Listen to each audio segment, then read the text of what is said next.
Despite commitment to anti-racism, Uber's black employee base has decreased. Isn't that interesting? And I see that Tony West came out and tried to, as a African American working for Uber, try to cover this all up with nice, sweet language. But I think that speaks for itself, right? We don't have to really go into too much detail. But I'm going to read you this fine article by TechCrunch. Uber today released its latest diversity report showing a decline in the overall representation of black employees in the United States, despite an increased focus on racial justice this year in the wake of the police killing of George Floyd. In 2019, Uber was 9.3% black, while this year only 7.5% of its employees are black. Uber attributes the decline in black employees to its layoffs earlier this year, where about 40% of its employees in community operations were laid off. Uber Chief Diversity Officer Bo Young Lee told TechCrunch, as a company that is so publicly stated its stance on anti-racism, that's not acceptable, she said. That unintentional decline in the black population at Uber led to a lot of soul searching, she said. Darrow was certainly upset by it. Every leader was. It reinforced how easy it is to lose some ground after all the work you've done. Nice little cover up there. Lee said her diversity, equity, and inclusion team was consulted prior to the layoffs in an attempt to ensure there was no disparate impact on any one group. The unfortunate thing that wasn't understood at the time was our customer service organization in particular was hit pretty hard, she said. The overall rate of layoffs was 25 to 26% in most parts.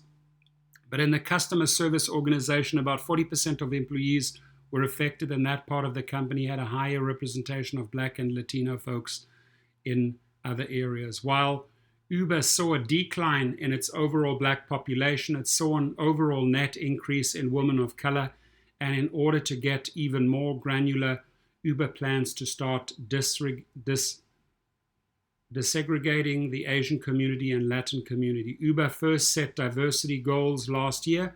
Those goals entailed increasing the percentage of women at levels L5 manager level and higher to 35%, and increasing the percentage of unrepresented employees at levels L4 senior associate and higher to 14% by 2022.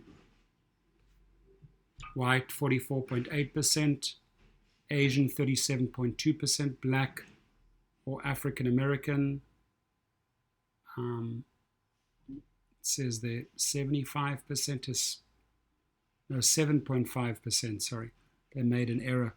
And then Hispanic, Latino 8.4%, multiracial 1.3%.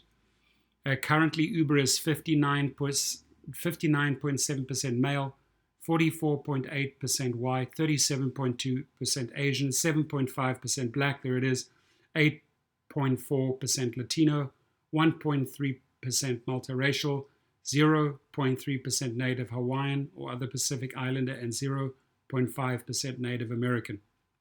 Uber does not break out the demographics of its gig workforce, but many studies have shown people of color make up a large portion of the gig economy.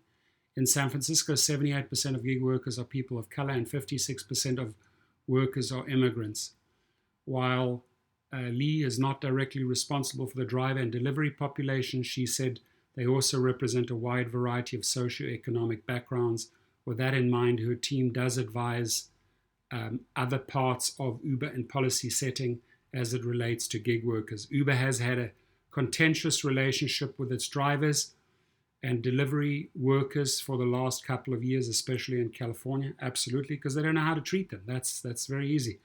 That all came to a head when California voters passed Proposition 22, a ballot measure that will keep gig workers classified as independent contractors.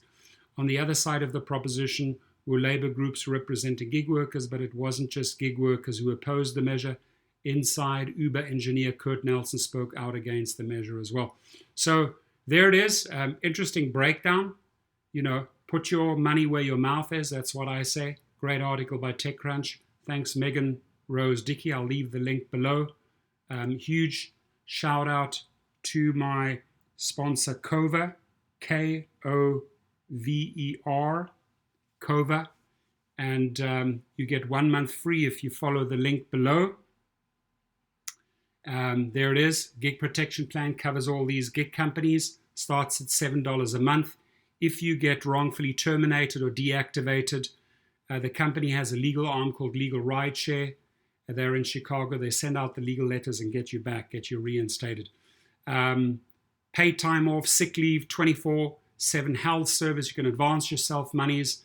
If you end up in hospital, you get up to 80% of the lost earnings covered by Cover, Kover. Now, if you get into a bad accident, God forbid, I hope that never happens. If you're in a terrible accident and you have any bad injuries, the company to call in Chicago, legalrideshare.com. They cover the entire nation.